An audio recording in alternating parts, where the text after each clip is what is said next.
ನಮಸ್ಕಾರ ರೈತ ಬಾಂಧವರೇ, ನನ್ನ ಹೆಸರು ಪ್ರಭಾಕರ್ ದನ್ನ, ಸಿಂಜಂಟದಲ್ಲಿ ಕೆಲಸ ಮಾಡ್ತಾ ಇದ್ದೀನಿ.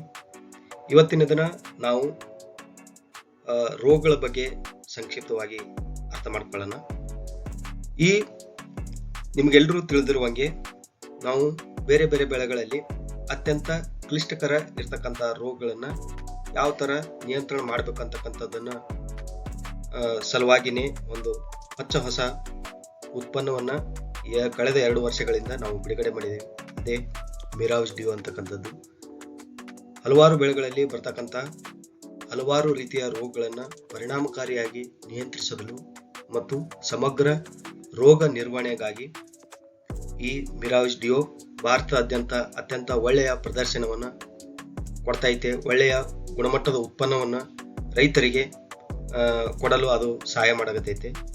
ಜೊತೆಗೆ ಈ ಮಿರಾಜ್ ಡಿಯೋದಿಂದ ಯಾವ 2 ರೋಗಗಳು ನಿಯಂತ್ರಣ ಆಗೋದಿಲ್ವಲ್ಲ, ಆ ರೋಗಗಳು ಯಾವುದು, ಅವುಗಳನ್ನು ಯಾವ ಥರ ನಿಯಂತ್ರಣ ಮಾಡಬೇಕು, ಅವು ರೋಗಗಳನ್ನು ನಿಯಂತ್ರಣ ಮಾಡೋ ಸಲುವಾಗಿ ಸಿಂಜಂಟ ಯಾವ ಉತ್ಪನ್ನವನ್ನು ಬಿಡುಗಡೆ ಮಾಡೈತೆ ಅಂತಕ್ಕಂಥದ್ರ ಬಗ್ಗೆ ನಾವು ನೋಡ್ಕೊಳ್ಳೋಣ.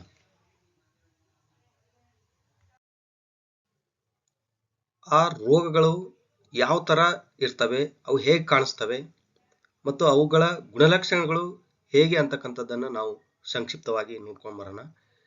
ಈ ಅಂತಿಮ ಅಂಗಮಾರಿ ರೋಗ ಅಂತಕ್ಕಂಥದ್ದು ಎಲೆಯ ತುದಿಗಳಿಂದ ಒಳಗಡೆ ಬರ್ತೈತೆ ಮತ್ತು ಕಾಂಡಗಳಲ್ಲಿ ಕೂಡ ಅದನ್ನು ನಾವು ನೋಡ್ಬೋದು.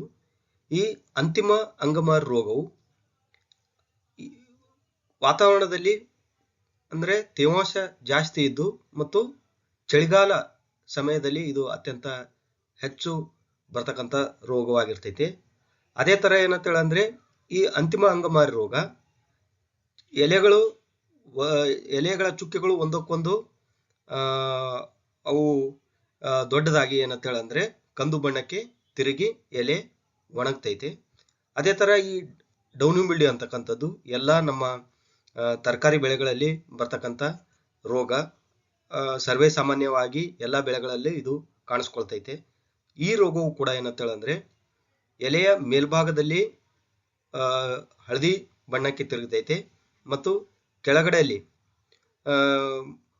ಬೂದು ನೆರಳೆ ಬಣ್ಣಕ್ಕೆ ತಿರುಗೋದ್ರಿಂದ ಎಲೆ ಬೇಗ ಹಣ್ಣಾಗ್ತೈತೆ. ಇದರಿಂದ ಏನಂತೇಳಿ ಅಂದ್ರೆ ಇಳುವರಿ ಅತ್ಯಂತ ಹೆಚ್ಚು ಇಳುವರಿಯನ್ನು ನಷ್ಟ ಮಾಡ್ತೈತೆ. ಇದರಿಂದ ರೈತರಿಗೆ ಅತ್ಯಂತ ನಷ್ಟವಾಗುವುದನ್ನು ನಾವು ನೋಡ್ಬೋದು ಈ ಅಂಗಮಾರಿ ರೋಗದಿಂದ. ಈ 2 ಕ್ಲಿಷ್ಟಕರ ರೋಗಗಳನ್ನು ನಿಯಂತ್ರಿಸುವ ಸಲುವಾಗಿನೇ ಸಿಂಜಂಟ ಹೊಸ ಉತ್ಪನ್ನವನ್ನು ಬಿಡುಗಡೆಗೊಳಿಸ್ತಿದ್ದೇವೆ. ಅದರ ಹೆಸರು ಸ್ಪೋರಿಯಂ ಅಂತಕ್ಕಂಥದ್ದು.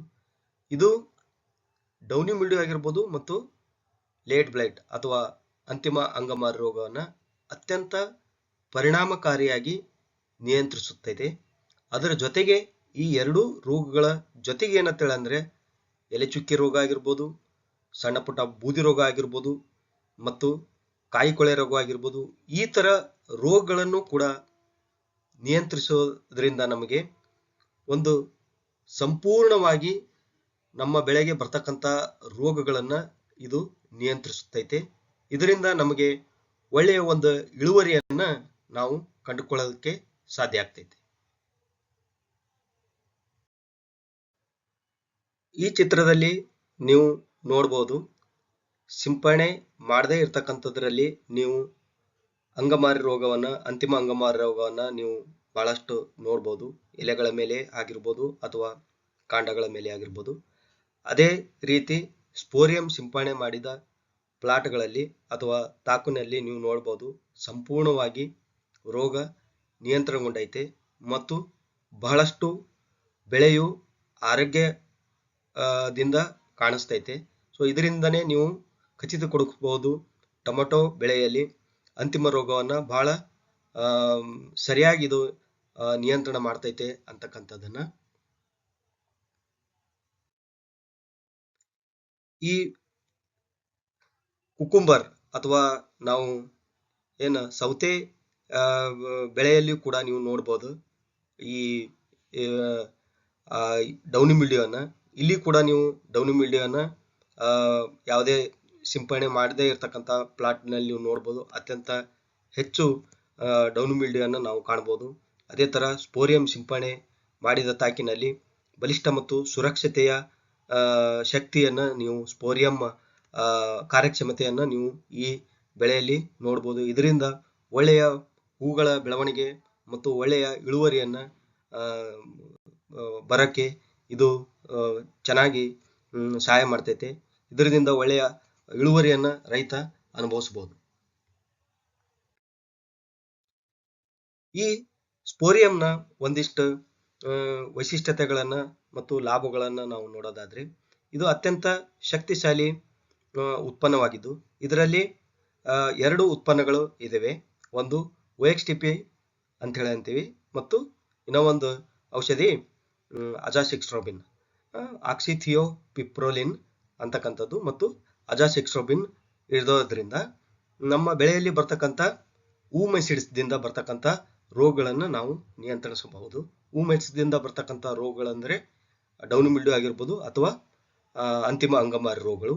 ಈ ರೋಗಗಳನ್ನು ಬಹಳ ಸರಿಯಾಗಿ ನಿಯಂತ್ರಿಸೋದಲ್ಲದೆ ಬೇರೆ ರೋಗಗಳನ್ನು ಕೂಡ ಇದು ನಿಯಂತ್ರಿಸ್ತೈತೆ. ಎಲೆ ಚುಕ್ಕಿ ರೋಗ ಆಗಿರ್ಬೋದು ಮತ್ತು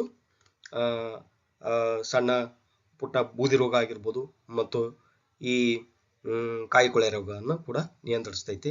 ಮತ್ತು ಇದು ಅತ್ಯಂತ ಸುರಕ್ಷಿತವಾಗೈತೆ. ಸ್ಪೋರಿಯಂ ಅಂತಕ್ಕಂಥದ್ದು ಬೆಳೆಗೆ ಅತ್ಯಂತ ಸುರಕ್ಷಿತವಾಗಿರೋದ್ರಿಂದ ಬೆಳೆಯ ಎಲ್ಲ ಭಾಗಗಳಲ್ಲಿಯೂ ಇದು ಪಸರಿಸ್ಕೊಂಡು ಬಹಳ ದಿನಗಳವರೆಗೂ ನಿಯಂತ್ರಣವನ್ನು ನಾವು ನೋಡೋಕ್ಕೆ ಈ ಸ್ಪೋರಿಯಂದಿಂದ ಸಾಧ್ಯ ಆಗ್ತೈತಿ.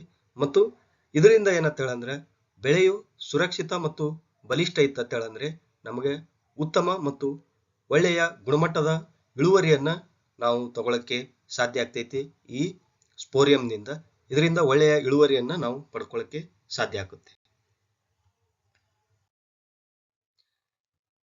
ಇದನ್ನು ನಾವು ಯಾವಾಗ ಸಿಂಪಡಣೆ ಮಾಡಬೇಕಂದ್ರೆ ಟೊಮೆಟೊ ಬೆಳೆಯಲ್ಲಿ 50 ರಿಂದ 60 ದಿನಗಳ ಒಳಗೆ ಒಂದು ಸಿಂಪಡಣೆ ಮತ್ತು 10 ದಿನಗಳ ನಂತರ 2ನೇ ಸಿಂಪಡಣೆಯನ್ನು ನಾವು ಮಾಡಿಕೊಳ್ಳಬೇಕು.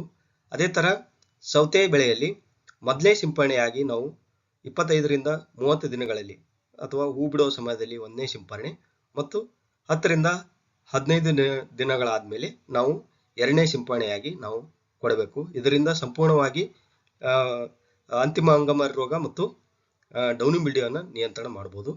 ಇದರ ಪ್ರಮಾಣ ಬಂದ್ಬಿಟ್ಟು 1 ಎಕರೆಗೆ 320 ಮಿಲಿ ರಿಂದ 360 ಮಿಲಿ 1 ಎಕರೆಗೆ. ನೀರಿನ ಪ್ರಮಾಣ ಏನಂತೇಳಂದ್ರೆ 200 ಲೀಟರ್ 1 ಎಕರೆಗೆ ಸಿಂಪಡಣೆ ಮಾಡೋದ್ರಿಂದ ಒಳ್ಳೆಯ ಒಂದು ಗುಣಮಟ್ಟದ ಇಳುವರಿಯನ್ನು ತಗೊಳ್ಳೋಕ್ಕೆ ಸಾಧ್ಯ ಆಗ್ತೈತೆ. ಧನ್ಯವಾದಗಳು.